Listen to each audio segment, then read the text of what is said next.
마가복음 1장 15절부터 18절까지 우리 한번 읽겠습니다.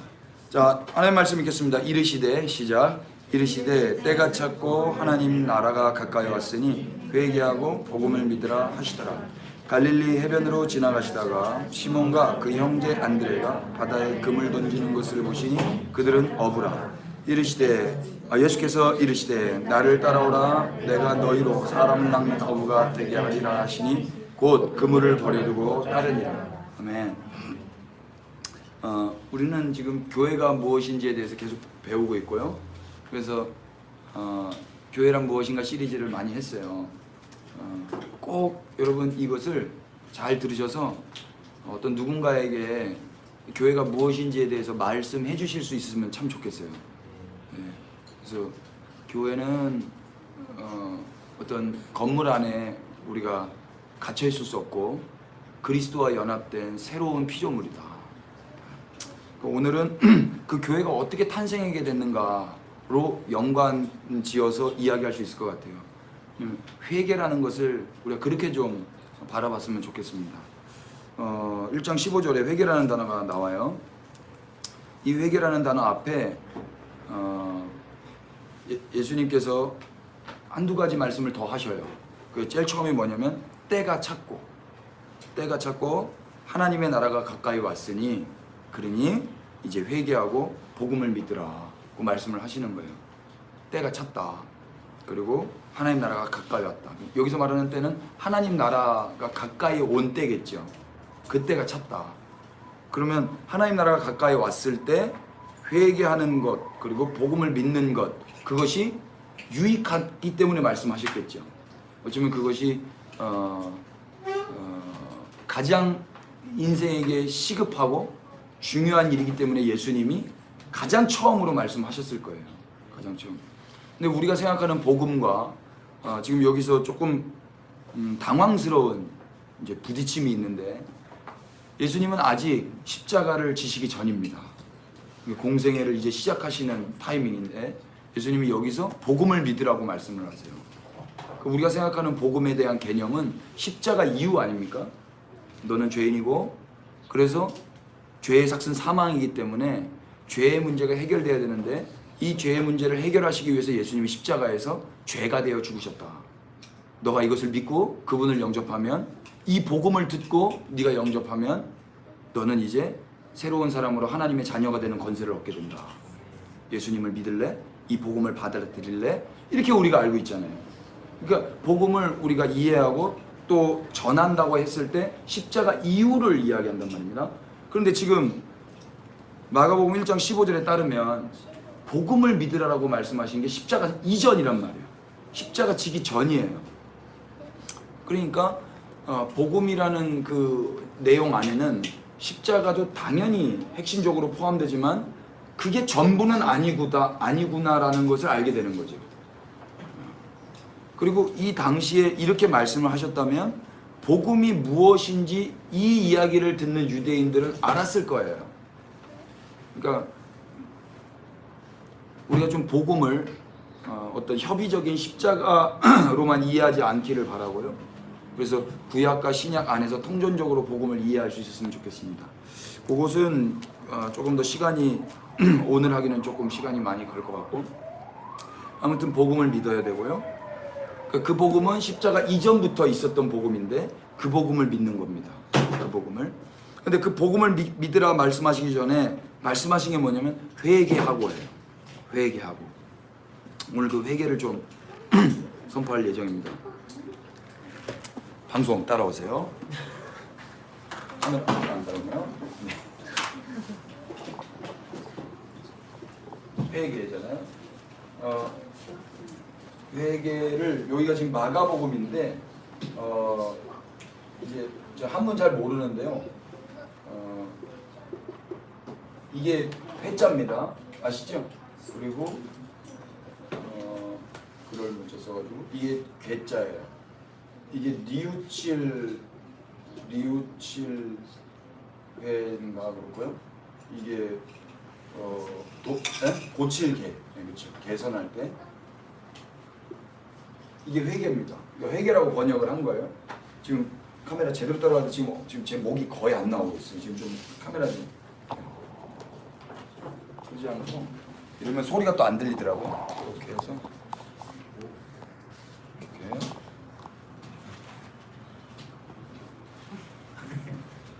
잘 나와요? 네, 괜찮아요? 자, 그런데 이거는 내가 뉘우치고 내가 고치는 거예요. 그러니까 이런 회개는 불교인들이 더 잘합니다.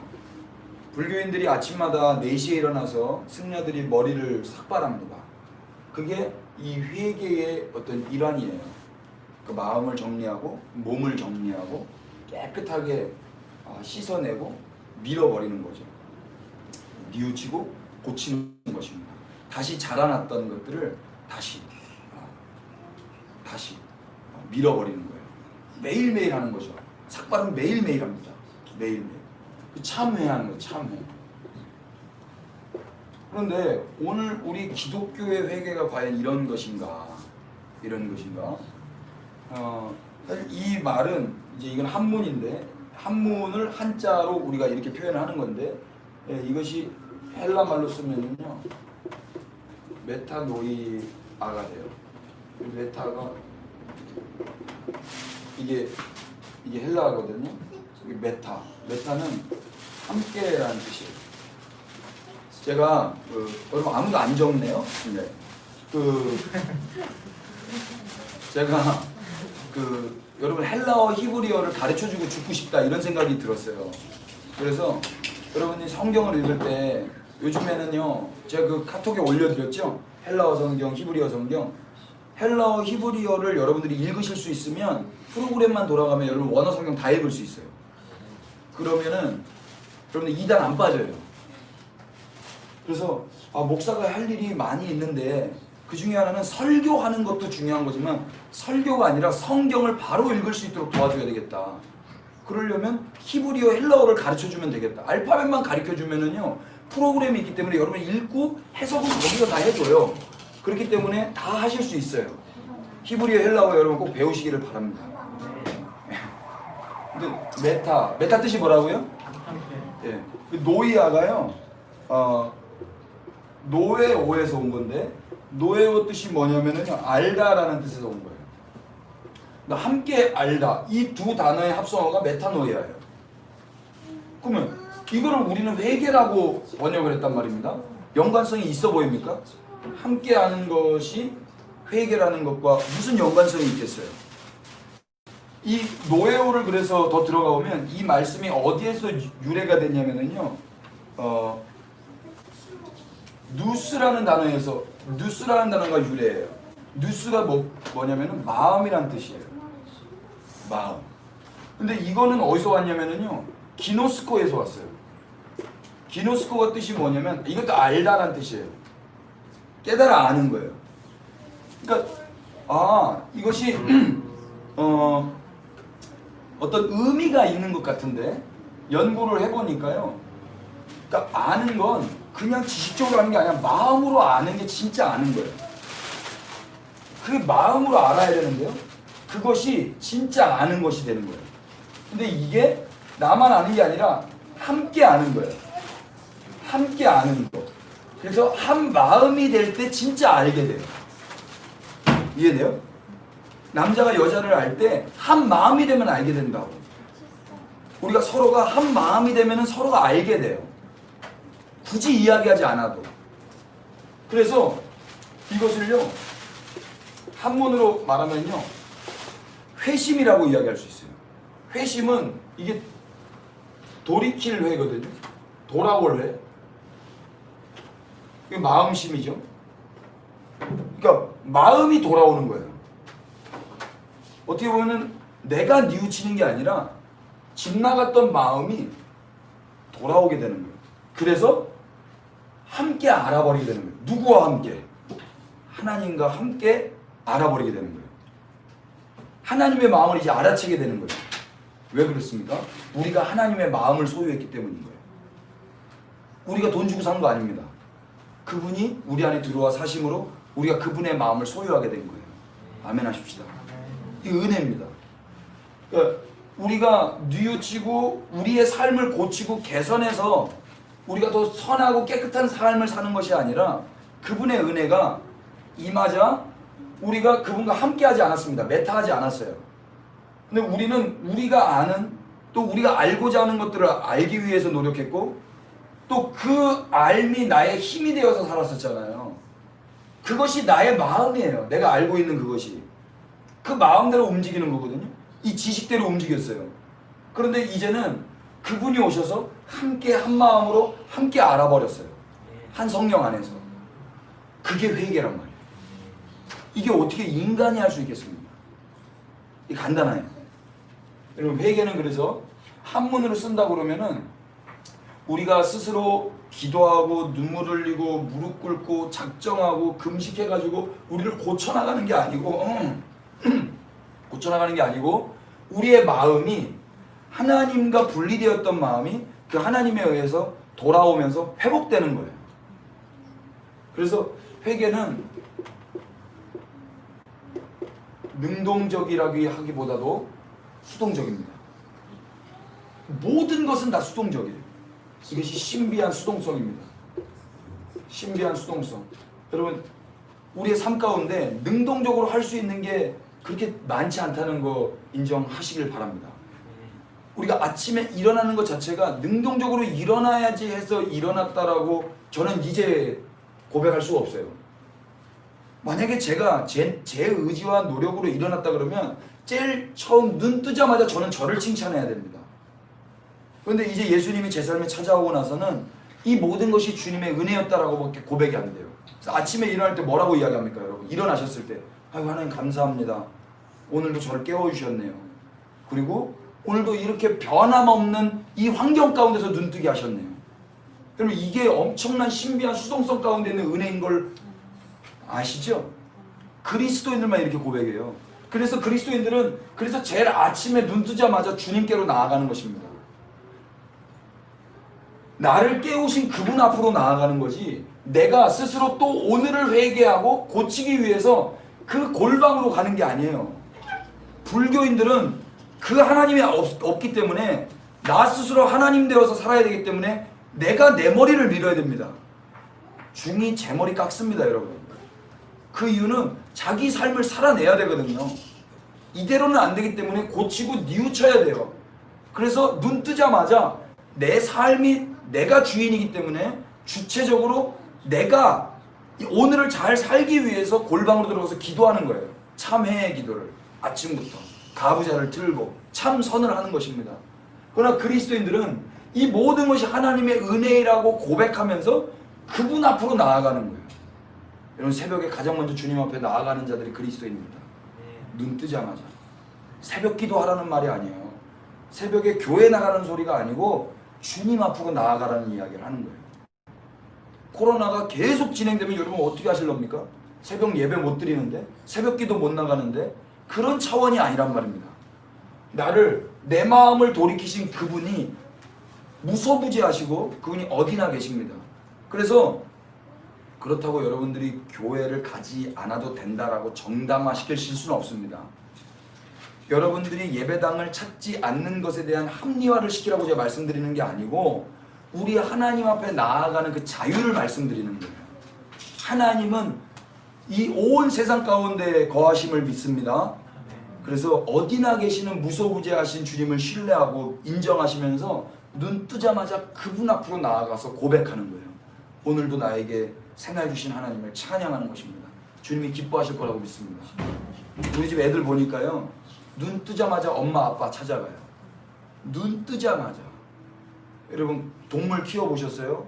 제가 목포 갔다 왔는데 그 강아지가요 저를 기억해요. 엄청 싸나운 강아지인데요. 제가 정말 좋은가 봐요. 제가 있으니까 막 이렇게 막 손을 이렇게 주니까요. 와 그렇게 좋아해요. 그리고 저한테 등을 대고 빨리 만지라고 이렇게 가만히 있어요.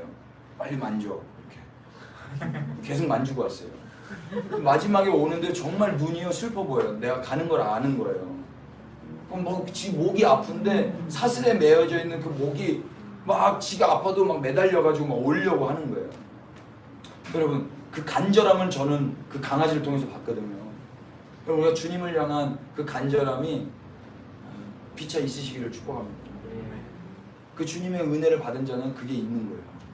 문제 때만 나아가는 게 아니라 매일이 신비한 수동성 가운데 그 회개의 은혜를 받은 자들은요. 자, 회개 정리할게요. 메타노이아였습니다. 메타노이아는 메타와 노에오의 합성어였어요. 메타 뜻 뭐였죠? 함께, 네, 같이, with란 뜻이에요. 노에오 뜻 뭐였어요? 알다. 이것이 어디에서 유래됐다고요? 누스. 누스 뜻이 뭐라고요? 마음. 이것은 기노스코에서 온 거예요. 기노스코 이렇게 써요. 기노스코에서 왔는데 이것도 아는 거예요. 그러니까 마음으로 아는 게 진짜 아는 거예요. 한 마음 되어서 하나님께서 회개를 한다는 것은 함께 한 마음으로 아는 거예요. 이게 회개예요. 그래서 회개라고 번역하기보다는 회심으로 번역하는 것이 더 의미적으로는 헬라어에 합당한 것 같다. 이렇게 말씀을 드리고 싶습니다. 자, 그렇다면 다 준비됐어요? 이 칠판 안 줘도 돼요? 네, 반장 칠판 주세요. 아니, 안 줘요. 죄송합니다. 회개하고 복음을 믿으라. 그러면 왜 회개해야 되는가? 때가 찼고 하나님의 나라가 가까이 왔기 때문이에요. 반장 좀 이따 잊어주세요. 네. 혹시 그 암살이라는 영화 보셨어요? 옛날 영화인데 제가 그 영화 보고 많이 울고 하나님의 음성을 많이 들었어요. 마지막 장면이 아직도 인상 깊습니다. 이정재 씨가 친일파로 나옵니다. 이정재 씨 친일파로 나왔는데 이제 스파이였죠. 기억나시죠? 보신 분들. 마지막에 어떻습니까? 스파인 줄 모르다가 딱 걸리잖아요. 걸리는데 전지현 씨한테 이제 저격당하나요? 누구한테 잘 기억은 안 나는데 그때 그래요. 궁금해서 하나만 더 묻자. 왜 그랬어? 왜 그랬어? 왜 스파이 됐어? 그러니까 이정재 씨가 뭐라고 그러던니까? 응? 예. 몰랐잖아. 좀 비슷했죠? 몰랐잖아. 독립이 될 줄 몰랐잖아 그랬다고요. 그러니까 그거예요. 조선이라는 나라가, 대한민국이라는 나라가 오고 있는 거예요. 오고 있는데 독립군들은 그걸 알고 있어요. 믿음을 가지고 만주에서 이미 임시정부를 세워놓고 믿음을 가지고 그 나라를 꿈꾸고 있었어요. 그 나라를. 그때 그 하정우 씨가 전지현 씨한테 그런 질문을 하나요? 뭐 친일파 몇 명 더 잡아 죽인다고 나라가 독립이 되나? 그 질문을 해요. 제 이 전지현 씨의 대사에 제가 너무 많이 눈물을 흘렸는데 전지현 씨가 뭐라고 하냐면 독립? 제가 또 잠깐 연기를 하려고 제가 지금 요즘 연기 욕심이 생겨가지고 독립? 친일파 몇 명 죽인다고 나라가 독립이 되냐고? 모르지. 그런데 알려는 줘야지. 나라의 독립을 위해서 싸우고 있는 사람이 있다라는 건 알려는 줘야지. 그러는 거예요. 그러니까 독립이 목적이긴 하지만 사실 그게 목적은 아닌 거예요.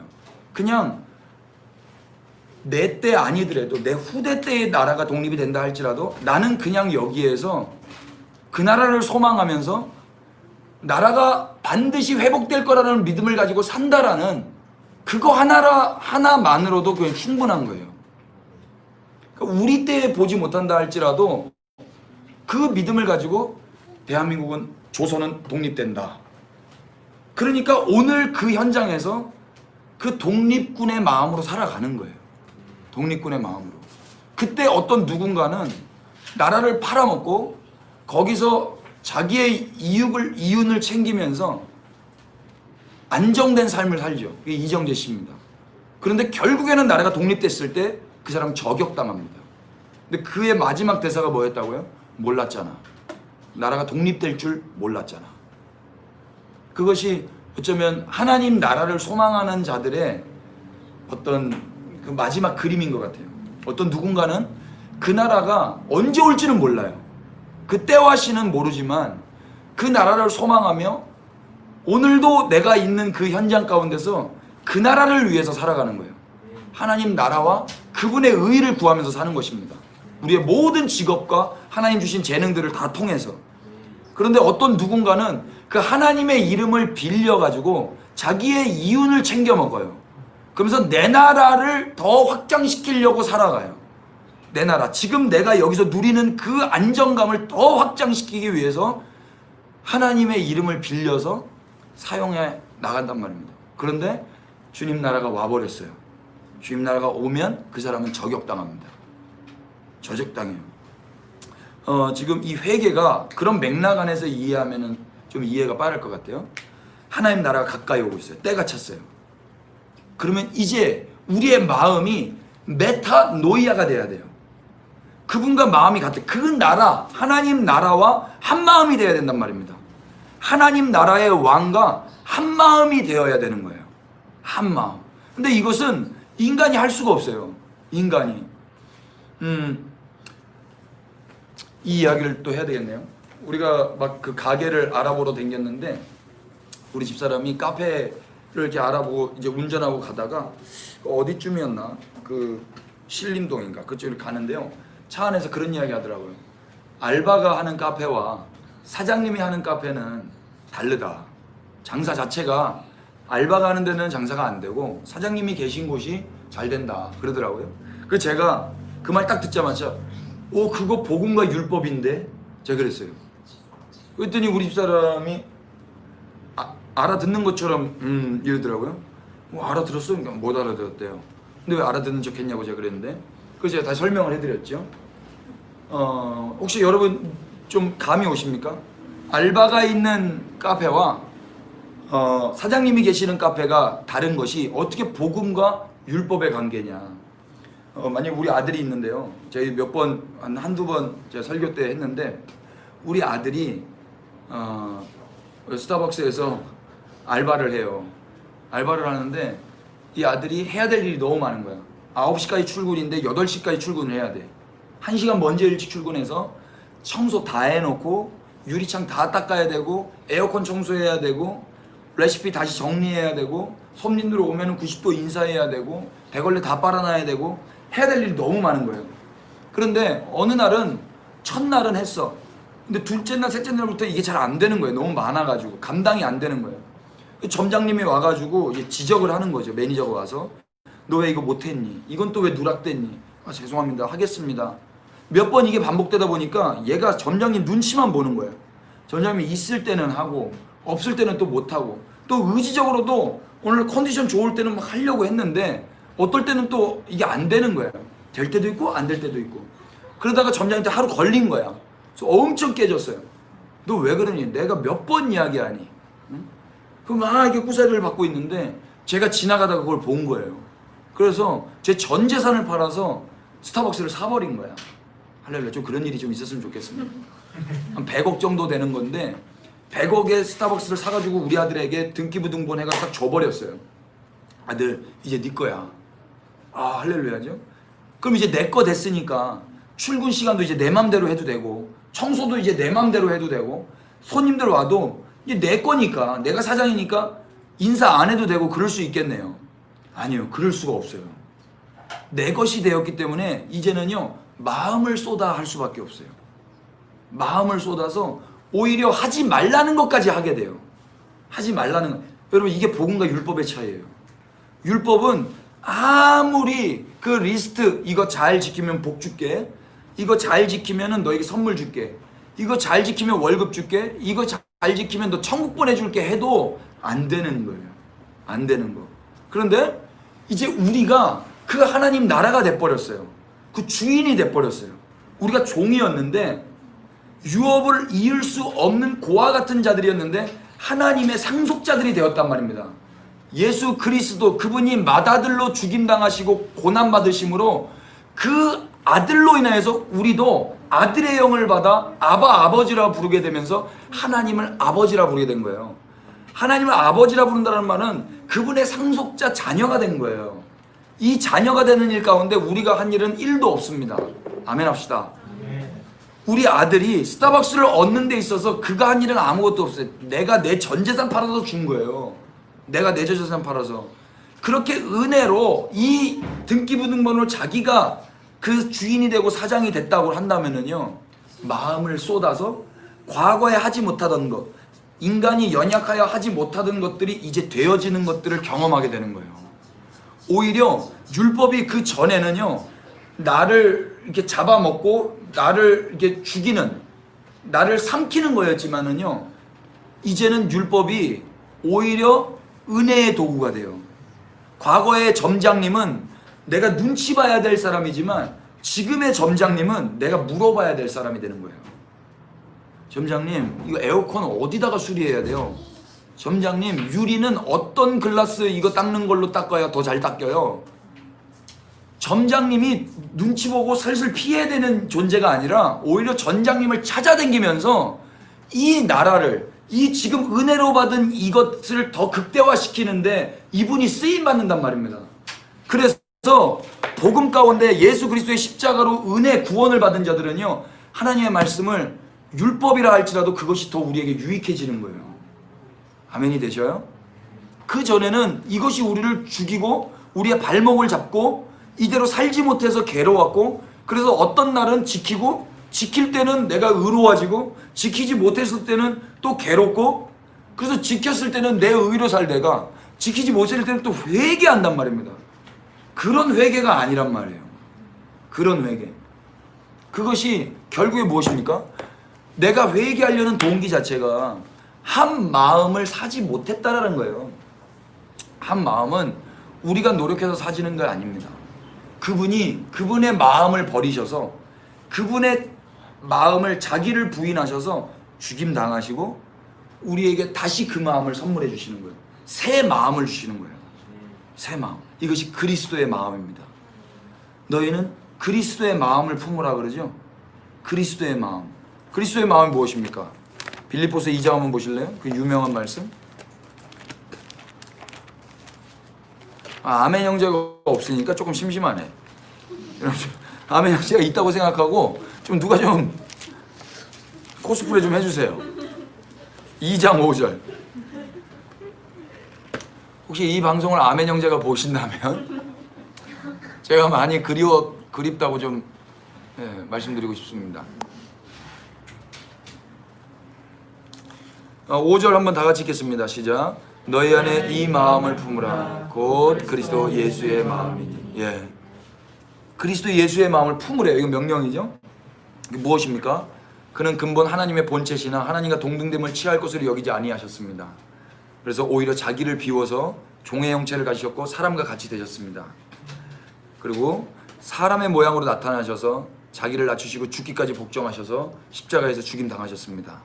그 결과 하나님이 그를 지극히 높여서 모든 이름 위에 뛰어난 이름을 주셨습니다. 예수님도 수동적으로 그 이름을 받는 거예요. 그 이름을. 그래서 우리는 예수님의 이름을 찬양하는 것입니다. 모든 이름 위에 뛰어난 이름은 예수님께 아니었어요. 하나님이 바로 모든 이름 위에 뛰어난 이름이십니다. 그런데 예수님이 그 주의 이름으로 오시는 거예요. 그 이름을 받아서. 그래서 하늘에 있는 자들과 땅에 있는 자들과 땅 아래에 있는 자들로 모든 무릎을 누구의 이름에 꿇게 하십니까? 예수의 이름에 꿇게 하시는 거예요. 예수의 이름이 무슨 이름인데요? 모든 이름 위에 뛰어난 이름이기 때문에 하늘에 또 땅 위에 땅 아래에 있는 모든 이름이 예수님 이름에 무릎을 꿇게 되는 것입니다. 여러분 기분 나쁘지 않죠? 예수님 이름에 무릎 꿇는 거. 그분을 사랑하면 이것이 영광인 거예요. 그래서 모든 입이 예수님을 주라고 시인하는 거예요. 이 주가 야훼입니다. 예수님이 하나님이십니다. 모든 이름 위에 뛰어난 주님이십니다. 이렇게. 근데 이렇게 된 과정 가운데 제일 처음에 어떤 게 있었어요? 자기를 부인한 십자가의 삶이 있었어요. 그 마음을 품으라는 거예요. 그러면 그 마음을 품으라는 건 저주입니까? 영광입니까? 영광이고 축복인 거예요. 이 마음. 그 마음이 지금 이제 회복되는 거예요. 품으라고 해놓고 우리에게 사실 이 마음을 선물로 주시는 거예요. 회개케 하시는 거예요. 이 마음을. 그리스도의 마음이죠. 말씀을 한 번 더 찾아보죠.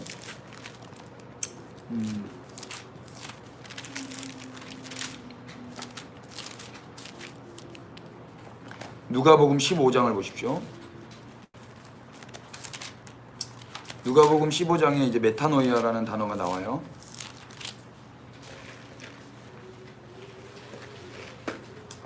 15장 1절부터 보시면 누가복음 15장은요 크게 세 가지예요.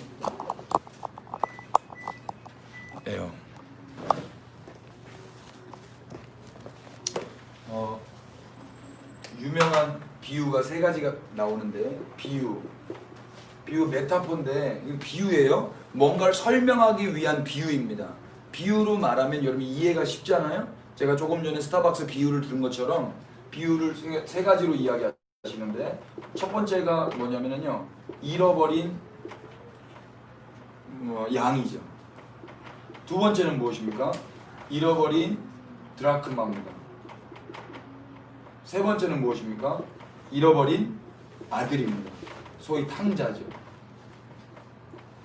잃어버린 양은 몇 마리에서 몇 마리를 잃어버렸다 그래요? 네, 100마리에서 한 마리입니다. 드라크마는요 10개에서 하나, 한 개. 아들은요 둘 중에서 2명 중에서 1명. 그러니까 지금 112 이렇게 떨어지면서 뭔가를 이제 비유하시는 거예요. 이 비유가 무엇에 대한 비유인가 우리가 한번 보자고요. 15장 1절 2절 한번 읽으실 수 있으면 다 같이 읽겠습니다. 시작. 모든 세리와 죄인들이 말씀을 들으러 가까이 나오니 바리새인과 서기관들이 수군거려 이르되 이 사람이 죄인을 영접하고 음식을 같이 먹는다 하더라. 아멘. 여기서 이제 배경이 되는 것이 모든 세리 또 죄인들. 여러분 세리도 죄인이에요. 탈무드에 보면은요 뱀과 세리가 나오면 뭐부터 돌로 쳐 죽이려 하는 줄 아세요? 세리. 왜냐면은 뱀은 내가 먼저 해코지하지 않으면 물지 않는데요. 근데 세리는 내가 해코지 안 했는데도 불구하고 내 피를 빨아먹는 자들이었어요. 그러니까 세리는 그 당시에 죄인들과 똑같은 사람들이에요. 근데 이 사람들이 지금 뭐 하러 왔답니까? 말씀을 들으러 왔어요. 염치 있어요 없어요? 왔어요. 모든 세리와 죄인들이 말씀을 들으러 왔고요. 또 하나의 무리가 있어요. 2절에 바리새인과 서기관들은요 사실 죄인입니까? 의인입니까? 원래는 죄인인데 이 당시의 사람은 자타가 공인하는 의인이었어요. 이 사람들이 이 사람들을 죄인이라고 말했거든요. 그런데 이 사람들은 말씀 들으러 왔어요? 아니 다른 거 하고 있어요. 수군거리고 있어요. 여러분 성경에서 수군거리는 게 사망에 이르는 죄라는 거 아십니까? 수군거림이 죽을 죄예요. 로마서 한번 열어보실래요? 이거 북마크 해놓으시고. 그러니까 우리는요 그냥 강냉이 다 털릴 사람들이에요. 로마서 1장 29절 보십시오. 28절 29절 따라오세요. 또한 그들이 마음에 하나님 두기를 싫어하며 하나님이 그들을 그 상실한 마음대로 내버려 두사 합당하지 못한 일을 하게 하셨으니 곧 모든 불의, 추악, 탐욕, 악의가 가득한 자요, 시기, 살인, 분쟁, 사기, 악독이 가득한 자요, 수군수군하는 자요, 비방하는 자요, 하나님께서 미워하시는 자요, 능욕하는 자요, 교만한 자요, 자랑하는 자요, 악을 도모하는 자요, 부모를 거역하는 자요, 우매한 자요, 배약하는 자요, 무정한 자요, 무자비한 자라. 다 같이 32절 시작. 그들이 이 같은 일을 행하는 자는 사형에 해당한다고 하나님께서 정하심을 알고도 자기들만 행할 뿐 아니라 또한 그런 일을 행하는 자들을 옳다 하느니라. 아멘. 이게 사람입니다. 그럼 이거는 하나님께서 사형이에요. 사형. 이거 죽는 거예요. 다 이거 심판받아 죽어마땅한 일들이란 말입니다. 우리 벌써 죽어야 되죠. 하나님 은혜로 살고 있는 것입니다. 신비한 수동성. 아무튼 이들은 수군수군 사형에 해당하는 죄를 짓고 있었습니다. 너무 대조적이지 않습니까? 자타가 공인하는 죄인들은 말씀을 들으려고 가까이 나오고요. 바리새인과 서기관들은 말씀 안 듣고 수군거리면서 예수님 앞에 있어요. 이 두 무리가 다 누구 앞에 있어요? 다 예수님 앞에 있어요. 예수님. 여러분 운동해 보셨어요? 센터에는 뚱뚱한 사람들이 많을까요? 근육질의 사람이 많을까요? 네. 진짜 웃겨요. 진짜 센터에는 뚱뚱한 사람들이 많이 있고 저 사람은 센터 안 와도 될 것 같은데 저 사람이 와 있어요. 진짜예요. 그러니까 여러분 죄인과 세리들은요 예수님이 뭐라고 그랬죠? 내가 누구를 부르러 왔다고 그래요? 죄인을 부르러 왔다 그러잖아요. 그러니까 자기가 죄인이라고 아는 사람은요 더 말씀으로 가까이 나가요. 그러니까 센터에서 몸 좋은 사람들한테 몸 좋아요 그러면 알고 있든가요 아니라고 말하든가요? 거의 아니라고 말해요. 몸 좋다고 이야기하면 아니에요. 다 그렇게 말해요. 겸손해서가 아니라 운동을 해본 사람은 자기가 몸이 안 좋다라고밖에 말을 못해요. 그런데 운동 안 하고 햄버거 집에 있는 사람은 건강 챙기라고 나 건강하다고 괜찮다고 콜라 먹지 말라고 괜찮다 나 건강하다고 이렇게 말한다니까요. 공감이 되세요? 운동을 해본 사람은요 요만큼이라도 더 좋은 거 먹으려고 해요. 운동을 안 한 사람은 이미 포기했는지 그냥 막 먹어요. 공감이 되세요? 자기가 죄인인 사람들은요 자기가 죄인인 걸 알기 때문에 예수님을 더 찾게 돼요. 그런데요 자기가 소위 의인이라고 생각하는 사람은 예수님을 안 찾아요. 딱 그 모습이 나오는 것입니다. 여러분 그래서 죄인으로 각자를 여기시는 게 은혜입니다. 네 진짜예요. 예수님 앞에 있는 사람은 자기를 죄인이라고 그러고요. 근데 이들이 이 두 사람이 있는데 예수님이 이들에게 향하여서 비유로 이야기하시는 겁니다. 비유로 이 두 무리에게. 그게 첫 번째 뭐라고 그래요? 4절 보세요. 예수께서 그들에게 비유로 이르시되 너희 중에 어떤 사람이 양 100마리가 있는데 그 중에 하나를 잃으면 99마리를 들에 두고 잃은 것을 찾아내기까지 찾아내지 않겠느냐. 한 마리 잃어버렸어요. 그럼 그거 찾을 때까지 99마리 내버려 두고 한 마리 찾으러 돌아다닌다는 거예요. 그럴까? 그럴 것 같아요. 제가 애 셋인데 만약에 한 명 잃어버리면 둘 내버려 두고 한 명 찾으러 갑니다. 합리적으로 둘 있으니까 하나 잃어버려도 되지 이런 거 절대 없어요. 99 챙겨야지 하나 어떻게 잃어버린 거 그걸 챙기러 가 이렇게 안 된다니까요. 둘이 이게 셋 중에서 하나 잃어버렸어요. 그러면 합리적으로 생각하면 공리주의 합리적으로 생각하면은 하나 잃어버려도 그래 둘 보고 살아야지 이게 안 된다고요. 99은 또 다를까? 아니에요. 이렇게 있을 때가 완전한 거예요. 불완전한 거예요. 못 살아요. 못 살아. 그러니까 이 주인은 한 마리 찾으러 다니는 거예요. 한 마리 찾으러. 그런데 그렇게 찾아와서 즐거워 어깨에 매요. 어깨에. 옛날에 이걸 설교하시는 어떤 부흥 강사님이 계셨는데 좀 희한한 데서 은혜를 찾으셨어. 희한한 데서. 거기서 나도 울어버렸잖아. 이분이 뭐라고 그러냐면 이 양들은 사실은 우리가 생각하는 게 예쁜 양이 아니라는 거예요. 똥이 막 이게 털에 막 덕지덕지 붙어 있고 막 이 밑으로 이렇게 와 있는데 그걸 어깨에 맸다 그러면 냄새가 엄청난다는 거예요. 그런데 그걸 찾고 어깨에 맸다는 거예요. 스멜이 바로 올라오는 거예요. 바로 올라오는데 잘못됐는데 그걸 기뻐한다는 거지. 이걸 말씀하시는데 구구절절 이야기하셔가지고 내가 눈물을 흘렸는데 여기서 사실 그 포인트는 아니거든요. 근데 아무튼 이 주인이 즐거워 어깨에 메고 집에 와가지고 벗가 이웃들을 불러놓고 잔치를 열어. 그리고 잃은 양을 찾았다고 이야기하는 거예요. 이거 잃은 양 한 마리 값보다 더 많이 나가는 거예요. 그런데 그 다음에 여기까지가 비유고 이 비유를 설명해주는 설명구가 7절이에요. 한번 다 같이 읽어보십시다. 7절 시작. 내가 너희에게 이르노니 이와 같이 죄인 한 사람이 회개하면 하늘에서는 회개할 것이 없는 의인 99으로 말미암아 기뻐하는 것보다 더하리라. 아멘. 이와 같이라는 게 무엇입니까? 이 비유를 통해서 뭔가를 말씀해 주시려고 하는 거예요. 이 비유는 이건 비유고 이제 실제 가르침은 7절인데 이와 같이 죄인 한 사람이 회개하면 여기서 말하는 죄인 한 사람은 이 비유에서 무엇을 지칭하는 거예요? 그 잃어버린 양 한 마리죠. 그 양 한 마리가 회개하면 하늘에서는 회개할 것이 없는 의인 99으로 말미암아 기뻐하는 것보다 더하리라 그래요. 여러분 여기에 회개라는 단어가 나온 거예요. 그럼 보세요. 회개가 아까 우리가 뉘우칠 회자에 고칠 개자로 이 양이 스스로 내가 여기 있으면 안 되지. 우리 주인님 떠나서 내가 뭐 하는 거야? 내가 다시 정신 똑바로 차리고 있어야 될 자리로 돌아가야 되겠다 하고 돌아왔습니까? 아니면 주인이 비합리적으로 어쩌면 몰상식적으로 자기의 삶을 내려놓고 있어야 될 자리를 내려놓고 주인이 그 자리를 떠나서 이 잃어버린 한 마리를 찾아서 그 한 마리를 자기 목에 걸고 그 어깨가 빠지고 허리가 빠진데도 불구하고 기뻐하면서 돌아왔어요. 회개란 잃어버렸던 그 양이 스스로 깨닫고 돌아오는 것이 아니라 잃어버린 그 주인이 잃어버린 그 양을 잡아오는 것이라고 보는 것이 합당하지 않겠습니까? 그게 마음이 여기에 없어서 저기에 마음이 있었어요. 저기에 마음이 있는데 주인이 그 마음 나간 양을 잡아서 다시 돌아오는 거예요. 이걸 메타노이라고 한단 말이에요. 메타노이야. 이건 능동적입니까? 수동적입니까? 수동적인 거죠. 또 있어요. 8절 보세요. 어떤 여자가 10드라크마가 있는데 하나를 잃으면 등불을 켜고 집을 쓸며 찾아내기까지 부지런히 찾지 아니하겠느냐.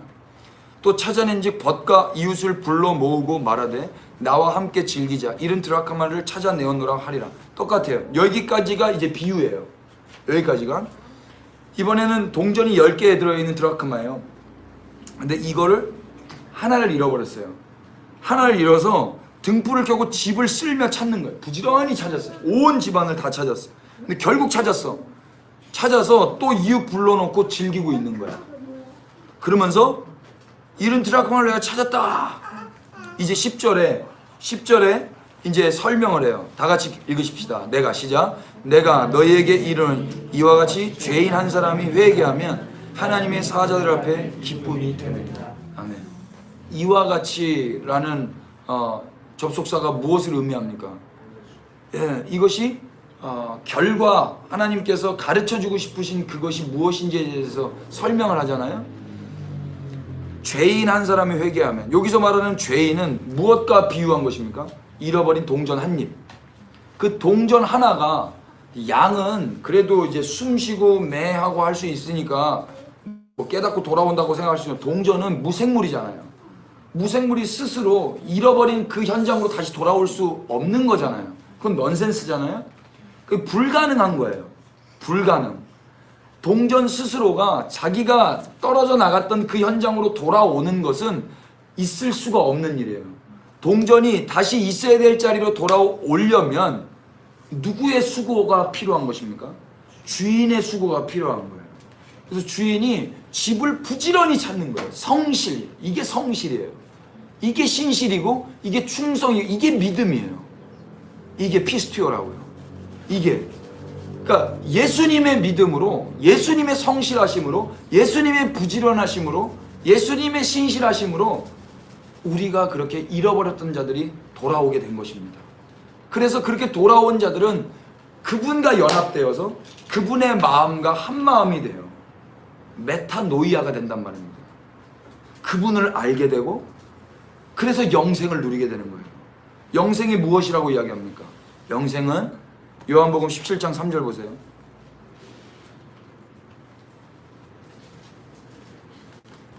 핸드폰 혹시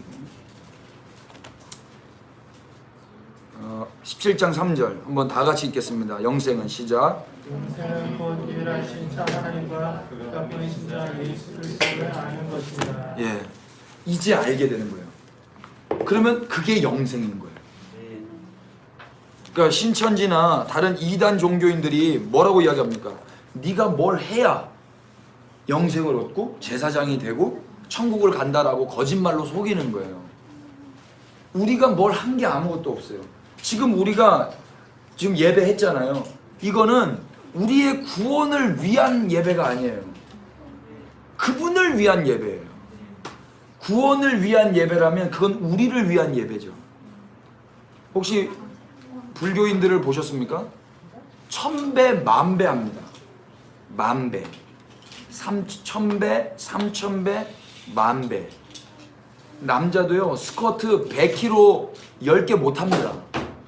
남자들 스쿼트 100개 100kg 10개 못하거든요. 아무리 대퇴사두근이 좋아도요. 그런데 인간이 자기의 꿈을 위해서 만배를 한다고. 만배 하면은요 다리 다 끊어져요. 다리 병신 된다니까. 그런데 그걸 해내요. 부처님을 위해서 하는 거예요. 그 자기를 위해서 하는 거예요. 자기를 위해서 하는 거예요. 그걸 종교라고 해요. 그건 회개가 아니에요. 일보삼배 이런 거 있죠. 티벳 승려들 보면은 거리에서 한 번 절하고 일보삼배, 한 번 걷고 세 번 한 번 절하고 3번 걷고, 한 번 절하고 3번 걷고, 이렇게 순례 여행을 떠나지 않습니까? 이거 다 피범벅이 돼가지고 그거 왜 하는 겁니까? 자기 수양과 자기의 번뇌를 치우고, 그래서 내가 부처가 될 수 있다라고 믿고 그 행동을 하는 거거든요. 이거 누구를 위한 것입니까? 결국 자기를 위한 거거든요. 그렇게 해서 마음이 돌아올 수가 없는 거예요. 여러분 분별하실 수 있게 되기를 바라요. 회개하면, 이 회개는 동전이 하는 것도 아니고 양이 하는 것도 아니에요. 회개의 주도권은 누구에게 있습니까? 주인에게 있는 거예요. 그것을 지금 예수님이 누구랑 누구 앞에서 이야기하고 있다고요? 모든 세리와 죄인들, 그리고 바리새인과 서기관들. 그러면 여기서 결국에 바리새인과 서기관들과 세리와 죄인들이 있는데 누가 지금 잃어버린 자들인 거예요? 바리새인과 서기관들. 그들이 지금 쥐들이 죄인이 아니라고 나간 거예요. 근데 예수님은 그렇게 예수님을 수군거리며 지금 예수님께 뭐라고 이야기합니까? 이 사람이 죄인을 영접하고 음식을 같이 먹는다 비난하고 있거든요. 그들 앞에서 내가 온 목적이 사실은 너네 찾으러 온 거야. 자기를 욕하고 자기를 죽이려는 그 자들 앞에서 그들을 잡으러 오신, 그들을 찾으러 오신 그 비합리적이고 어쩌면 몰상식한 비상식적인 그 예수님이 비유를 통해서 난 너 찾으러 온 거야 임마, 그 이야기 하고 계시단 말이에요. 그 이야기. 그러면서 이제 마지막 비유 하시는 겁니다. 마지막 비유 11절 보십시오. 또 이르시되 어떤 사람에게 2 아들이 있는데 그 둘째가 아버지에게 말하되 아버지여 재산 중에서 내게 돌아올 분깃을 내게 주소서 하는지라. 여러분 사실 유산을 달라는 거는요 아버지 빨리 죽으라는 소리랑 똑같은 거예요. 아버지가 살아있을 때 유산 달라고 한다라는 말은 아버지 빨리 돌아가세요 라는 거랑 똑같은 말이라고. 그러니까 유대 사회에서 이런 놈은 맞아 죽어야 될 사람이에요. 유산은 아버지 돌아가신 다음에 받는 겁니다. 그런데 아버지가 어떻게 합니까? 아버지가 그 살림을 각각 나누어 줘요. 아버지는 자녀를 위해서 나눠줘요. 그 며칠 안 돼 둘째 아들이 재물을 다 모아가지고 먼 나라로 가서 허랑방탕의 재산을 다 낭비해버립니다. 낭비해버려요. 그리고 14절 다 없앤 후에 그 나라에 크게 흉년이 들어서 비로소 궁핍한지라. 그 전까지는 궁핍하지 않았어. 누구 돈 때문에? 아버지 돈 때문에. 사실 근데 궁핍한 거야. 아버지를 떠났기 때문에 그게 궁핍한 상태예요. 이미 버림받은 상태야. 이미 죄인의 상태고 결핍의 상태인데 지금 자기 손 안에 뭐가 있다고 해가지고 궁핍한지 모르는 거지. 여러분 지금 다른 거 조금 궁핍해도요 아버지와 한 몸 한 마음 메타노이아 가운데 계시면 여러분들은 부유한 자들입니다. 이거 아멘이에요. 진짜예요. 근데 지금 이 아들은 그걸 모르고 비로소 궁핍했다. 그래서 이제 어떻게 합니까? 15절 가서 그 나라 백성 중 한 사람에게 붙여. 아버지께 붙여있던 자가 이제 비로소 궁핍했다고 자각하자 그 아버지의 역할을 대신할 자를 찾는 거예요. 여러분 이게 인생입니다. 아버지의 역할을 대신할 것들이 오늘날에는요 뭐 돈이 될 수도 있고요 직장이 될 수도 있고 여자 남자가 될 수도 있어요. 집이 될 수도 있고 재테크가 될 수도 있고 그것이 아버지의 역할을 하고 있는 거예요. 나의 주인, 나의 하나님. 이 아들도 그렇습니다. 그 사람에 붙여 있어요. 붙여. 이게 메타가 된 거예요. 함께 메타가 돼 있는 거예요. 여기에 붙으면 안 되는 건데. 그래서 거기서 뭐 하고 있어요? 산이. 거기서 살아요. 거기서. 이건 살아서 사는 게 아니에요. 생명 없는 삶입니다. 살았으나 죽은 자예요. 그가 그를 들러 보내요. 돼지를 치게 해버려요. 그러니까 유대인들에게 돼지가 진짜 그런 거예요. 우리 저 이스라엘 선교사님, 여기도 이스라엘 선교사님 계시지만 이스라엘에 돼지 먹습니까? 안 먹습니까? 안 먹죠. 그래서 한국 사람들 돼지 먹고 가면 냄새를 바로 안 되는 거예요. 냄새는 안 되는 거예요. 돼지 냄새. 여러분 러시아 사람 오면 냄새 납니까? 안 납니까? 안 만나봤어요? 나탈리아 안 만나봤어요? 이 방송 혹시 러시아 누나 보고 계신다면 누나 축복합니다. 그 나라에 그 냄새가 있거든요. 이방인에게서 나는 냄새가 있어요. 이방인에게서. 그 돼지는 진짜 유대인에게 있어서는 정말 힘든 냄새예요. 힘든 스멜이에요. 옛날에 제가 저기 숙대 입구에서 버스 타고 저 이태원을 가는데 한국 사람은 나랑 운전기사밖에 없어. 거기서 다 이 털 형들이 다 탄 거예요. 무슬림들이. 와 진짜 테러 당하는 줄 알았어요. 냄새 테러. 운전기사 아저씨가 운전을 못해. 지금 그 버스 없어요. 81번 버스, 그 숙대에서 이태원 가는 버스거든요. 제가 고등학교 때인데, 와, 다 근데 이 사람들이 앉아야 되는데 다 손잡이를 잡고 있네. 손잡이 너무 강력하게 잡고 있어가지고, 이들도 키가 커가지고 바로 제 코에 스멜이 바로 이렇게, 겨털파크 완전 제가 거기 묻힐 뻔했는데, 아무튼, 그 냄새나는 돼지를 치게 했는데요. 그 돼지가 먹은 지엽열매로 배를 채우고자 하되 주는 자가 없어요. 자, 여기 잘 보세요.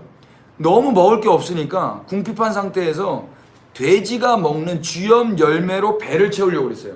근데 먹었다 못 먹었다? 그것도 못 먹었어요. 성경 보세요. 못 먹은 거예요. 이것도 안 주는 거예요. 먹지 못할 건데 이거라도 먹으려고 달려들었는데 그것마저도 주는 자가 없는 거예요. 이제 죽음은 이제 시간 문제인 거예요. 아사 직전입니다. 그래서 17절 보십시오. 이에 스스로 돌이켜. 여기 스스로 돌이켜라는 말이 우리를 혼란케 하지만 전혀 혼란스럽지 않습니다. 잘 들어보세요. 이에 스스로 돌이켜 이르되 내 아버지에게는 양식이 풍족한 품꾼이 얼마나 많은가. 나는 여기서 줄여 죽는구나. 스스로 돌이켜의 동기와 목적이 무엇입니까? 아버지를 위함입니까? 아니면 자기를 위함입니까? 자기를 위하는 거예요. 그게 불교에서 이야기하는 스스로 돌이켜의 참 회개예요. 사람들이 스스로 돌이킨다니까요. 담배 끊어요. 스스로. 누구를 위해서? 하나님을 위해서, 지 건강을 위해서. 지 건강을 위해서. 남자들보다 자매들이 더 담배 많이 피더라고요. 요즘에는 길방 더 많이 해요. 남자들은요, 이제 자기가 목표했던 어떤 게 있잖아요. 그럼 담배 끊어요. 그리고 운동 끊어요. 담배 끊고 운동 끊는다고. 끊는다는 말 뭔지 체크한다고. 체크아웃 한다고요. 회원권 끊는다고. 회원권. 누구를 위해서입니까? 하나님을 위해서입니까? 자기를 위해서. 자기를 위해서. 이게 스스로 돌이켜요. 나를 위해서 인간은 하나님께로도 나아갈 수 있는 존재예요. 이게 얼마나 탐심입니까? 그래서 골로새서 3장에 뭐라고 그래요? 탐심이 뭐라고 그래요? 우상숭배라고 그래요. 이게 우상숭배예요. 아버지께 돌아오면 뭐합니까? 우상숭배인데 그게. 중요한 게 뭐예요? 동기와 목적인 거예요. 예배당 가는 거 중요해요. 근데 왜 가야 되는 거예요? 동기와 목적이 중요해요. 나를 위해서 가야 되는 거예요? 그분을 위해서 가야 되는 거예요? 그분을 위해서인 거예요. 누가 그분을 위해서 갈 수 있어요? 그분의 은혜를 받은 자가 그분을 위해서 할 수 있는 거예요. 은혜를 받아본 경험이 없으면 은혜가 뭔지를 모르기 때문에 또 나를 위해서 해야 되는 거예요. 그래서 회개하는 거야. 지난주에 그거 이야기했던 거예요. 아버지께로 달려가야 되는데 회개로 달려가는 건, 아버지께로 달려가는 거는 나를 위해서가 아니에요. 그분을 위해서 달려가는 거예요. 근데 회개로 달려가는 건 나를 위해서 달려가는 거예요. 이 죄가 있으면 찝찝하거든요. 이 죄가 있으면 영생 얻는데 불필요하거든요. 이 죄가 있으면 나의 거룩한 신앙생활에 방해가 되거든요. 하나님을 영화롭게 하고 사랑하는 하나님 마음에 스크라치가 나기 때문에 회개하는 게 아니고, 내 마음에 하나님 한마음 되게 하셨는데 그 한마음 되게 한 사람답게 살지 못하는 것 때문에 회개하는 게 아니고, 내가 찝찝하고 이걸 내가 가지고 있으면 지옥 갈까 두려워서 나를 위해서 회개를 한단 말입니다. 이건 그리스도인들의 회개의 동기가 아닙니다. 여러분 분별하시기를 축복합니다. 이 아들은요, 스스로 돌이켜 아버지께로 가요. 이유가 뭐예요? 배고파서.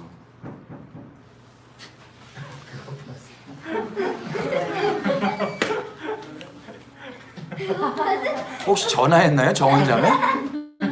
빨리 끝내라고? 제가 지난주에 이야기했죠? 중국에서 예배 드릴 때 이 똑똑똑 노크가 심장 떨구는 노크예요. 이러면 바퀴벌레들처럼 숨어야 돼요. 성경책 집어 던져야 돼요. 그래서 영어 성경 봐요. 중국 애들 영어를 모르기 때문에 영어 성경 보고 있으면 성경인지 모르더라고. 영어 성경 봐야 돼. 아무튼 어디까지 했어? 똑똑똑 때문에. 배고파서.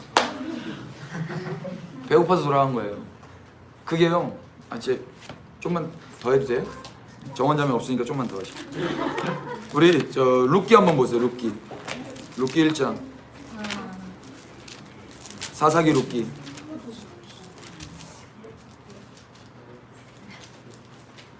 1장 1절. 사사들이 치리하던 때에, 다 같이 시작. 사사들이 치리하던 때에 그 땅에 흉년이 드니라. 유다 베들레헴의 한 사람이 그의 아나와 두 아들을 데리고 모압 지방에 가서 거류하였는데. 아멘. 흉년이 들어서 유다 베들레헴의 한 사람이, 베들레헴 뜻이 뭐예요? 레헴, 베이트가 집이란 뜻이고요. 레헴은 떡이란 뜻이에요. 그 떡집이에요. 그러니까 떡집인데, 떡집에 살았는데 흉년이 들었다고 그 떡집을 버리고 나가는 거야. 떡을 먹겠다고. 어디로? 모압으로. 그럼 떡을 많이 먹어야 될 거 아닙니까? 그런데 10년 뒤에 돌아온 건 남편과 아들 다 죽고 과부 셋만 남은 거예요. 과부 셋만. 그런데 이 여자들이 언제 돌아옵니까? 6절 보십시오.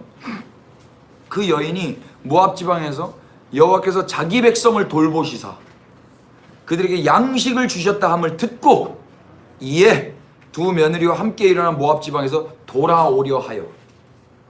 돌아오려는 동기가 무엇입니까? 여호와께서 자기 백성을 돌보시사. 여러분, 하나님이요 이때만 돌보셨어요? 그럼 10년 전에 흉년 때는 안 돌보셨습니까? 세월호 터졌을 때는 하나님이 안 돌보신 겁니까? 유태인들 홀로코스트 때는 하나님 안 돌보신 겁니까?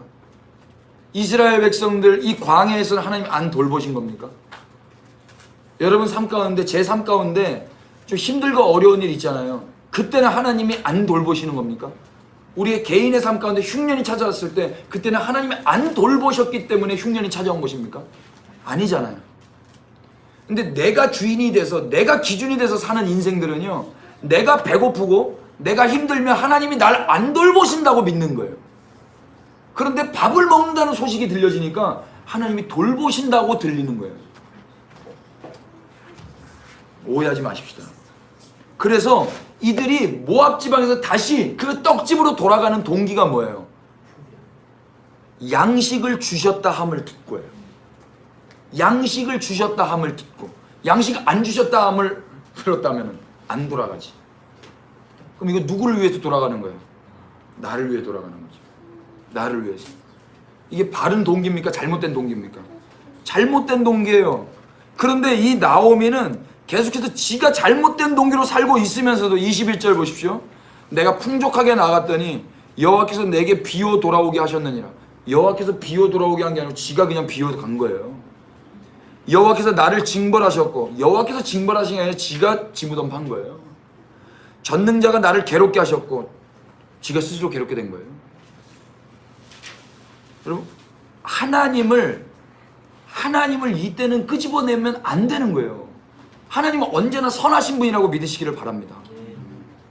네, 내가 배고플 때도 하나님은 선하세요. 우리가 이 고백을 할 수밖에 없는 건 예수 그리스도 때문에 그래요. 아들이 죽어가는데도 하나님 침묵하세요. 그래도 하나님은 선하십니다. 우리가 이 고백을 왜 할 수밖에 없어요? 그 아들이 죽어야 우리가 아들이 되잖아요. 이게 선하신 하나님의 경륜이었단 말입니다. 그러니까 염치 없이 예수님이 죽더라도 하나님 선하십니다 고백하는 게 우리잖아요. 그 은혜를 받은 자들. 근데 우리의 삶에서도 동일하게 그래야 될 거 아닙니까? 사람들이 우리한테 야, 하나님이 계신데 너는 왜 이렇게 핍박받냐? 하나님이 계시는데 너 왜 이렇게 맨날 십자가야? 그때 우리가 뭐라고 이야기해야 되겠어요? 하나님 선하셔. 너 때문이야. 너 살리기 위해서는 내가 십자가 지는 거야. 이 복선이 깔려있는 걸 우리가 안다면은 우리가 십자가 질 때 어떻게 하나님이 이러실 수 있느냐라고 항변할 수 있겠어요. 그럴 수 없단 말입니다. 동의가 되시죠? 그러니까 지금 많은 사람들은 다 자기가 주인 돼서 양식 때문에 하나님을 찾고 양식 때문에 또 하나님을 버리고, 이 아들도, 둘째 아들도 양식 때문에 다시 아버지께로 돌아가요. 18절, 내가 일어나 아버지께 가서 이르기를 아버지, 내가 하늘과 아버지께 죄를 지었사오니 지금부터는 아버지의 아들이라 일컬음을 감당하지 못하겠나이다. 나를 품꾼의 하나로 보소서 하리라. 이렇게 마음을 먹는 거예요. 이게 기특합니까? 아들이 품꾼이 될 수가 있습니까? 여러분, 컨디션과 포지션 이야기 드렸습니다. 우리의 지금의 컨디션이 돼지 냄새나고 우리의 컨디션이 아버지의 것들을 다 탕진해버린 죄인이라 할지라도 우리의 포지션은 언제나 아들입니다. 근데 이 아들은 그걸 믿지 않은 거예요. 자기의 컨디션으로 인하여서 자기의 포지션이 종이 될 수 있다라고 믿어버린 것입니다. 그럼 속지 마시기를 바래요. 우리의 컨디션과 전혀 상관없이 우리는 여전히 아들이에요. 자녀예요.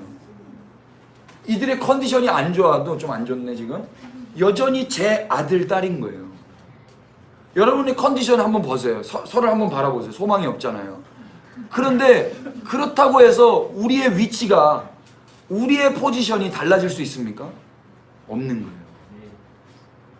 예수 그리스도께서 십자가에서 이 포지션을 확보하신 겁니다. 그분을 찬양하는 거예요. 근데 이 아들은 기특하게 지가 스스로 자기를 겸손하게 고백하지만 이게 거짓 겸손인 거예요. 거짓 겸손. 이에 일어나서 아버지께로 돌아가니라. 그런데 아직도 거리가 먼데 아버지께서 그를 보고 치근히 여겨 달려가 목을 안고 입을 맞추니. 아버지는요 거리에 나와 있는 거예요. 그때부터 아들이 돌아올 때까지 시간 약속하고 나와 있는 게 아니라 아버지는 그때부터 먼저 달려가서 목을 안고 입을 맞춰요. 왜 목을 안았을까? 많은 학자들이 그렇게 이야기해요. 돌 던진대요. 외부에서 그렇게 나갔던 이 아들은 이미 소문 다 돌았어요. 아버지 돌아가시기 전에 유산 받아간 그놈. 그놈 죽이면 그 사람이 의인이 돼요. 그놈을 죽이면. 그래서 돌 던져 죽여야 되는 거예요. 그런데 아버지가 목을 잡는 거예요. 후두부를 잡아버렸어요. 그러니까 급소를 맞고 아버지가 감당을 하는 거예요. 그리고 입을 맞춰버려요. 냄새나는 아들에게. 그리고 아들이 이렇게 이야기해요. 아버지, 내가 하늘과 아버지께 죄를 지었사오니 지금부터는 아버지의 아들이라 일컬음을 감당하지 못하겠나이다. 이 고백은 결코 바람직한 고백이 아니에요. 겸손한 고백이 아니에요. 그러니까 아버지 마음 후벼 파는 거예요. 그러면 아버지 아들 안 할 거예요? 아버지가 오케이 땡큐 네 죄를 네가 알렸다 이럴 거예요? 무슨 말이냐? 너와 나의 관계는 변화될 수가 없다. 너의 컨디션과 상관없이 너는 여전히 내 자녀다. 아버지는 그 이야기에 아무런 반응을 안 하세요. 그냥 shut up. 네가 뭐라고 말하든지 너의 말과 상관없이 나는 내가 할 일을 하겠다 하면서 뭐 하십니까? 22절 아버지는 종들에게 이르되 제일 좋은 옷을 내어다가 입히고 손에 가락지를 끼우고 발에 신을 신기라. 컨디션을 회복시켜버려요. 그러니까 순간적으로 컨디션을 회복시킬 수 있는 거예요. 이거를 이렇게 했다고 이 아들의 마음이나 뭐가 달라지진 않아요. 그런데 옷이 달라지고요, 신발이 달라지고요, 손에 반지가 바뀌어져요. 그럼 비주얼 자체가 제일 빨리 바꿀 수 있는 거예요.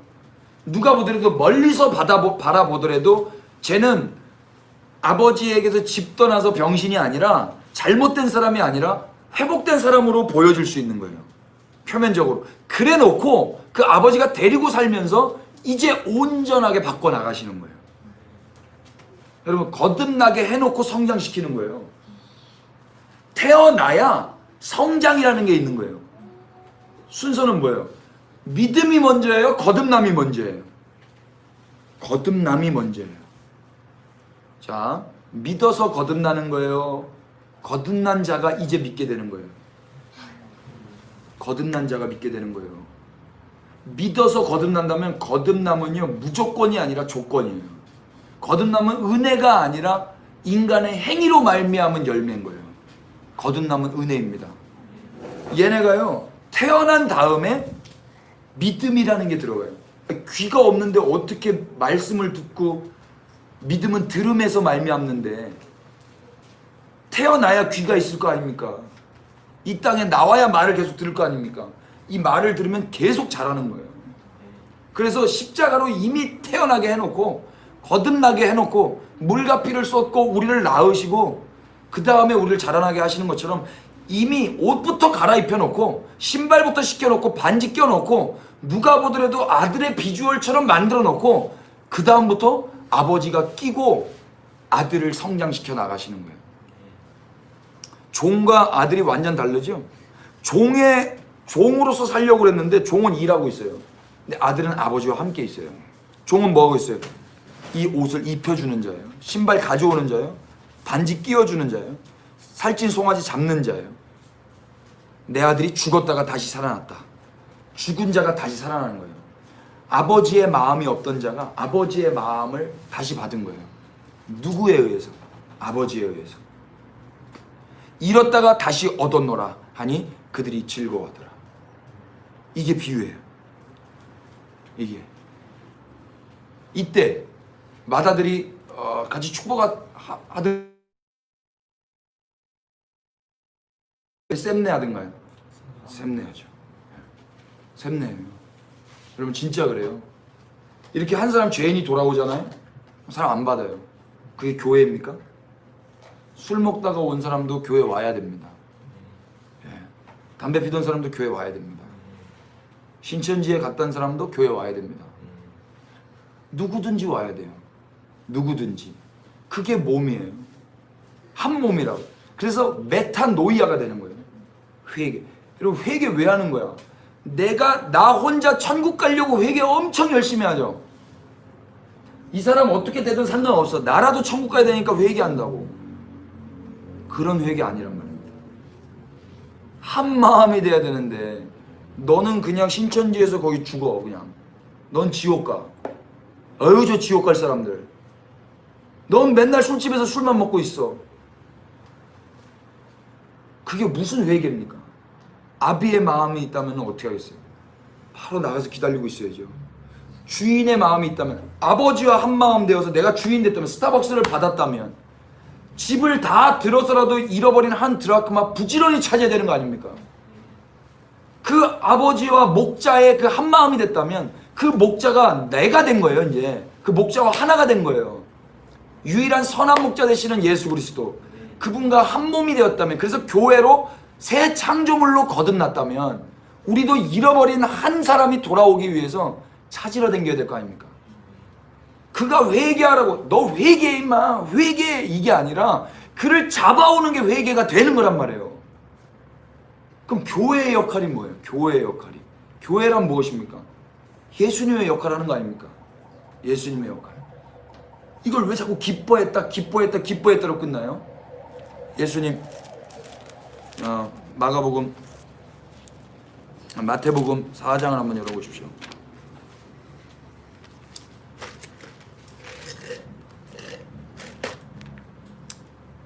16절, 3장 16절, 마태복음 3장 16절. 예수께서, 시작. 예수께서 세례를 받으시고 곧 물에서 올라오실새 하늘이 열리고 하나님의 성령이 비둘기같이 내려 자기 위에 임하심을 보시더니 하늘로부터 소리가 있어 말씀하시되 이는 내 사랑하는 아들이요 내 기뻐하는 자라 하시니라. 아멘. 예수님이 하나님의 음성을 들어요. 그때 두 가지였어요. 하나님이 예수님을 향해서 뭐라고 말씀하세요? 내 사랑하는 아들. 그래서 예수님은 하나님을 향해서 계속 아버지라 불렀어요. 그 전 구약 성경 어디에도요 유대인들이 하나님을 아버지라고 부른 흔적을 찾을 수가 없어요. 요아킴 예레미야스라는 독일학자가 있는데요, 그분의 글에 따르면은요, 예수님을 시작으로, 예수님을 기준으로 이제 예수님의 제자들이 하나님을 아버지라 부르게 된 거예요. 예수님이 돌아가신 궁극적인 이유가 무엇인지 아십니까? 우리 죄를 위함이 아니에요. 하나님을 향해서 아버지라 불렀기 때문이에요. 그게 예수님의 사형 원인이에요. 예수님이 사형당하신 원인, 마가복음 14장에 나와요. 그런데 내가 죽을 것 알지만 하나님을 아버지라 불렀다고. 왜 그러냐면 우리를 하나님 아버지 되게 하시려고. 그래서 예수님이 아들로 오시는 거예요. 그런데 하나님이 이걸 기뻐해요. 왜 기뻐해요? 이 아들이 죽어야 다른 아들이 찾아지거든요. 잃어버린 아들들을 이 아들로 인하여서 찾을 수 있기 때문에 기뻐하시는 거예요. 그래서 누가복음에 계속 기뻐한다 그러잖아요. 하늘에서 기뻐하고, 하나님의 사자들 앞에서 기쁨이 되고, 그들이 함께 즐거워하고. 여러분 무엇이 기쁨입니까? 몸된 교회의 기쁨은 무엇입니까? 진짜 교회라면 기쁨의 포인트가 무엇이어야 하겠습니까? 아버지와 연합된 것 자체가 기쁨이고요, 너무 영광이고요, 그래서 그 아버지의 마음이 회복된 게 기쁨이에요. 회심, 마음이 돌아왔어요. 먼저 우리가 찾아진 바 된 자들이에요. 잃어버렸던 우리가 그분의 열심에 의해서 찾아졌어요. 그래서 그분과 연합됐어요. 이게 한 몸이에요. 이게 바디 오브 크라이스트예요. 그분의 몸이 됐단 말입니다. 그래서 주님이 만지고 싶은 영혼들이 있어요. 주님이 찾아가고 싶은 곳이 있어요. 그러면 우리가 몸으로서 달려가는 거고, 우리가 그분의 몸으로서 만져서 우리가 그분의 어깨, 몸으로서 업고 오는 거예요. 이게 교회의 역할입니다. 그래서 한 몸으로 완전하게 온전한 자가 되는 거예요. 그래서 회심, 메타노이아, 그분과 함께 한 마음으로 그분을 알며 내가 또 그분을 알아가며 그분이 나를 알며 하나가 되어서 사는 거예요. 이게 교회의 삶인 거예요. 회개. 그렇다면 회개는 나의 천국을 위해서 인간이 하는 것입니까? 아니면 하나님 나라를 위해서 하나님의 열심으로 하나님이 하시는 것입니까? 네, 하나님이 하시는 거예요. 우리가 만약에 회개한 자들이라면 하나님이 우리를 찾아내신 거예요. 그게 첫 번째 회개예요. 회심이죠. 회심. 그렇게 회심된 자들은 우리의 삶 가운데서 연약함 때문에 넘어질 수 있죠. 그때 또 회개하러 달려나가는 것이 아니라 그분께로 나아가는 거예요. 그래서 매일매일 그분과 친밀한 가운데서 이제 죄가 있으면 안 되니까 그 정죄감 가운데서 회개하는 게 아니라 하나님의 자녀된 자 가운데서 책망을 받으면서 성장해 가는 거예요. 정죄와 책망은 다르다 그랬어요. 정죄는 무엇입니까? 정죄감, 죄책감. 예수 그리스도 안에 있는 자에게는 결코 정죄함이 없다 그러죠. 죄는 짓지만요, 정죄감은 없어요. 우리가요, 열등은 해요. 그런데 열등감은 빠지지 않아요. 열등함과 열등감은 달라요. 열등해도요, 열등감에 빠지지 않는 자가 있다 없다? 있다. 저는 머리카락이 열등합니다. 근데 열등하지 않아요. 열등함에 빠지지 않는다고. 죄는 져요. 근데 정죄감에 빠지지 않는단 말입니다. 어떤 아이들이 열등한데도 열등감에 빠지지 않는 줄 아세요? 부모의 사랑을 받은 자 애기들은요, 열등한데 우등하지 않는데 열등감에 빠지지 않아요. 그런데 아무리 우등해도요, 우월해도요, 열등감에 빠져 있는 자들이 있어요. 사랑받지 못한 자들이에요. 우리가 아버지의 사랑을 받았습니다. 그러면 죄를 지어도요, 정죄감에 빠지는 게 아니고요, 정죄감을 이겨보고자 회개하는 게 아니고, 이거 중요합니다. 아버지가요, 자녀만 책망해요. 징계해요. 이거 누구 좋으라고 하는 겁니까? 아버지 좋으라고 하는 겁니까? 아들 좋으라고 하는 겁니까? 사실은 아들 좋으라고 하는 거예요. 제가 우리 애들한테도 말하는 게 있어요. 아까도 이야기했는데 우리 아들이 어떻게 했지? 아까 아빠 뭐 가르쳐줬지? 뭐 말해줬지? 아이템을 까먹었네. 아무튼 뭐 아까 가르쳐줬는데 뭐 예를 들어서 뭐 물건을 이렇게 집어 던졌어요. 그럼 가족끼리는 아버지가 이거 가정교육 해야 됩니까? 안 해야 됩니까? 정죄하려고 하는 거예요? 그냥 징계하는 거예요? 히브리서 말씀에 아들이면 반드시 징계를 받아요. 징계가 없다면 그걸 사생자라고 해요. 사생자. 예수님이 아들이셨기 때문에 징계를 받으셨습니다. 이 아들을 딸도 들어가요. 딸도 소원해하지 마세요. 주님의 자녀들이라면 징계를 받습니다. 아멘 합시다. 네. 징계가 없다면 그건 자녀 아니다. 맞죠? 우리 아들이요 뭘 던졌어. 그래서 제가 이랬어요. 아들, 너 만약에 이거, 아빠는, 우리 가족들은 네가 던져도 우린 널 사랑해. 그런데 여기서 아빠한테 징계받지 않으면 유치원에서 네가 이렇게 던지잖아? 그러면은 유치원은 아빠처럼 관대하지 않아. 네가 한 번 던지고 두 번 던지고 세 번 던졌을 때 넌 이제 친구가 없게 될 거야. 그럼 진짜 좋은 아버지라면은 징계해야 돼요, 말아야 돼요? 해야 되는 거예요. 무책임한 아버지는요, 무책임한 가운데 관대해요. 그런데 사랑의 아버지는요, 징계한 가운데 관심을 부르면서 가르쳐 주는 거예요. 아버지의 무관심이요, 아이를 왕따 만들어 버리는 거예요. 하나님은요, 우리를 관심 갖고 계세요. 그래서 징계하세요. 이건 정죄하기 위함이 아니에요. 자라나게 하기 위함인 거예요. 그리고 세상 한복판에서도 아버지의 아들답게 살아가도록 세상 관대해진 세상 가운데서 그들에게 사랑받으며 살아가도록 가르쳐 주시는 거예요. 그러니까 이제 그리스도인들은 정죄감을 해결하기 위해서 회개하는 게 아니라 성령께서 아버지께서 징계하시고 책망하심에 순종함으로 다시 회심하여 하나님 기뻐하시는 삶을 살아가는 거야. 누구를 위하여? 정죄감을 잊어버리려면 나를 위하여죠. 그런데 이거는 아버지의 기쁨을 위하여, 아버지의 나라 백성답게 살기 위하여, 아버지를 위하여인 거예요. 분별이 되십니까? 그러니까 그리스도교가 이렇게 얼마나 고상합니까? 교회, 그럼 정리하십시다.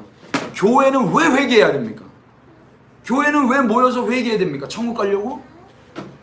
마지막 때라고 막 코로나 터지고 막 열대야 뭐 올라나 계속 뭐 비 피해가 일어나고 댐 무너지고 사람들이 이 알파와 오메가죠.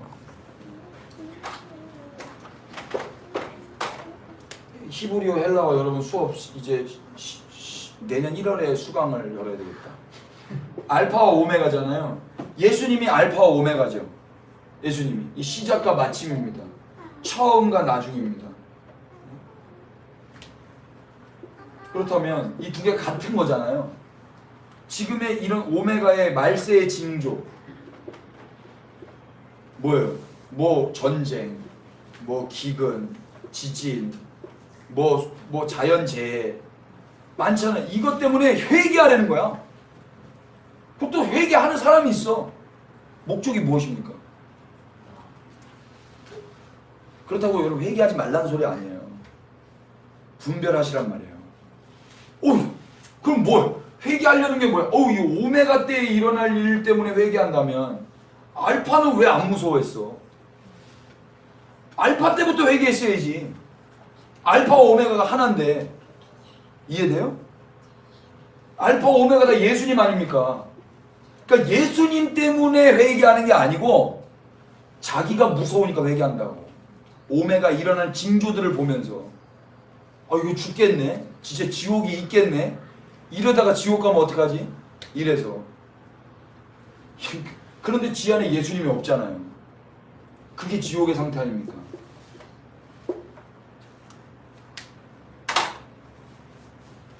교회는 왜 회개해야 되겠어요?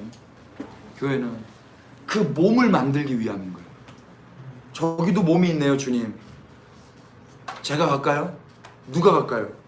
저는 부족하지만 주님 제가 해야 될 일이 있으면 제가 할게요. 그렇게 가는 거 아니겠습니까? 왜 꿈을 가져야 됩니까? 왜 직업을 가져야 되는 거예요, 도대체? 그 모든 것들을 가지고 몸을 만드는 거예요. 그게 주님의 소원이었어요. 에베소서 1장 열어보세요.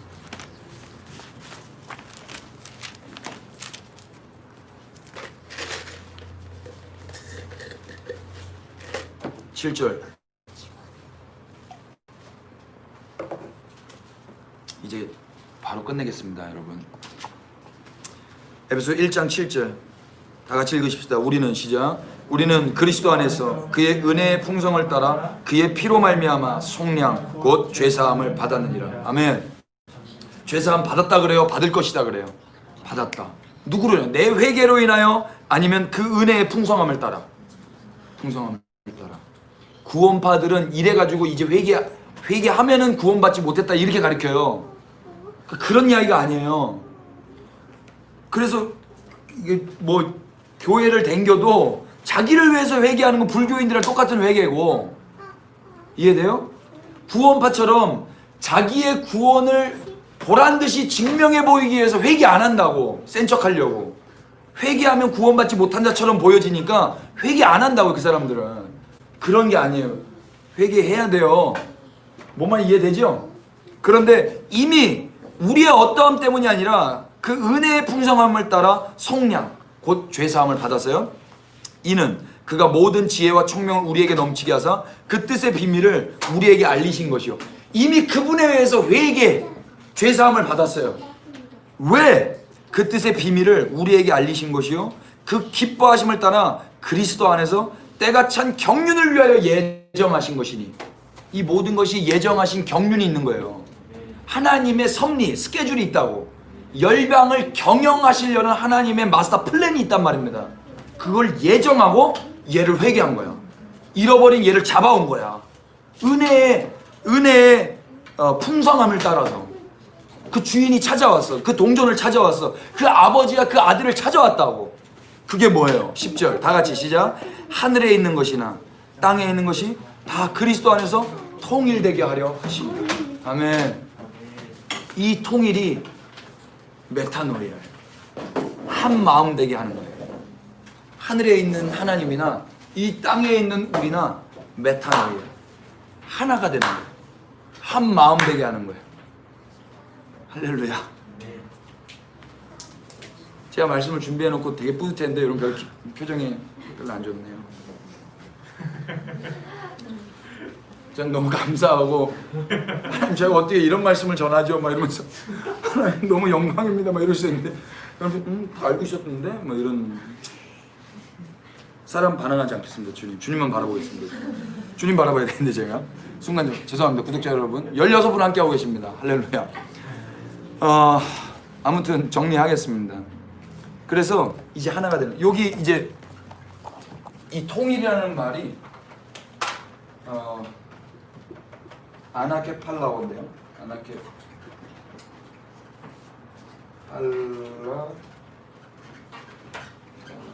헬라어였어요. 아나케 팔라이 오마이, 이게 아나케 팔라오마이거든요. 팔라오마이. 이게 통일이라고 번역한 헬라어예요. 근데 이게 아나와 케팔라오의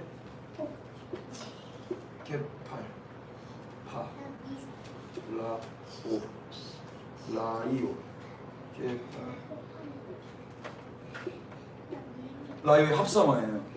이게 무슨 뜻이냐면은요, 아나는 이게 어디서 유래된 거냐면은요, 케팔레에서 유래됐어요. 케팔레가 뭐냐면 머리란 뜻이에요. 그래서 이게 머리를 상처 주다, 머리를 깨뜨리다 이런 뜻이 있더라고요. 머리를 상처 주다, 머리를 깨뜨리다. 그런데 머리가 상처 주고 머리가 깨뜨려지고, 그리고 이게 통일이랑 연관이 있어요. 그 무슨 말입니까? 나의 머리가 없고 이제 머리가 그리스도가 되고 우리는 그분과 몸이 되는 거예요. 그래서 한 몸이 되는 거예요. 하나가 되는 거예요. 그분의 몸에 의해서 우리가 한 몸으로 되는 거예요. 이게 교회예요. 이게 아나케팔로마이. 좀 욕 같죠? 그래서 이걸 통해서 하나님의 경륜이 완성돼요.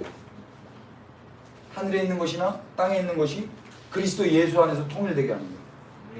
여기 안에 그 잃어버렸던 자들이 다 하나씩 오는 거예요. 죄사함을 받아서 회개함으로 오는 거예요. 우리의 사명이 바로 여기에 있습니다. 그리스도와 연합된 자들, 회개된 자들, 회심된 자들. 이제 우리의 마음이 돌아왔어요. 우리의 마음이 돌아왔어요. 그래서 우리가 그분과 한 마음으로 알아버려요. 메타 돼버렸어요. 우리가 그분의 마음과 함께 알아져 버렸어요. 그래서 아버지의 마음과 연합하여 가지고 거기 잃어버린 자들, 그들 찾아오는 거예요. 그들 스스로 올 수가 없어요. 우리도 우리 스스로 주님께 갔습니까? 주님이 우리를 찾아오셨습니까? 주님이 우리를 찾아오셨잖아요. 우리가 스스로 돌이켜 갔다 해도 그거는 누구를 위해서 간 거다? 나를 위해서 간 거다? 주님을 위해서 간 거다? 나를 위해서 간 거다. 그러니까 동기가 잘못된 거예요. 그렇게 갔다 하더라도 주님이 은혜를 주셔서, 야, 내가 주님께 온 거 자체가 죄였네. 주님께 가려고 회개했는데 그것 자체가 죄였네. 내가 했던 거는 아무리 선한 모습이라 할지라도 그게 다 죄였네. 이걸 알아버리고 그분 앞에서는 나는 아무것도 아닙니다, 나는 죄인입니다 고백하고, 그런데 그때 비로소 아들만 누리는 그 자유와 평강을 누리는 거예요. 그래서 예수님을 뭐라고 그래요? 샬롬, 평화의 왕이라고 합니다. 샬롬, 이게 평화예요. 이게 평화. 근데 이 평화는 혼자만 누리는 겁니까? 다 같이 누리는 겁니까? 이게 교회가 누리는 샬롬이에요. 축복합니다. 그래서 우리가 또 노래하고 싶은 것은 그 주님이 우리 가운데 또 오시고, 우리 가운데 찾아오시고, 또 우리 가운데 오신 그 주님으로 인하여서 우리가 또 가게 될 땅 가운데 그들을 찾아내는 그것을 소망하는 것입니다. 누가 하시겠습니까? 여러분, 우리가 해야 되는 겁니다. 교회가 해야 되는 것입니다. 그리스도와 연합돼. 오늘 회개케 하신 주님을 우리 먼저 박수로 좀 찬양합시다.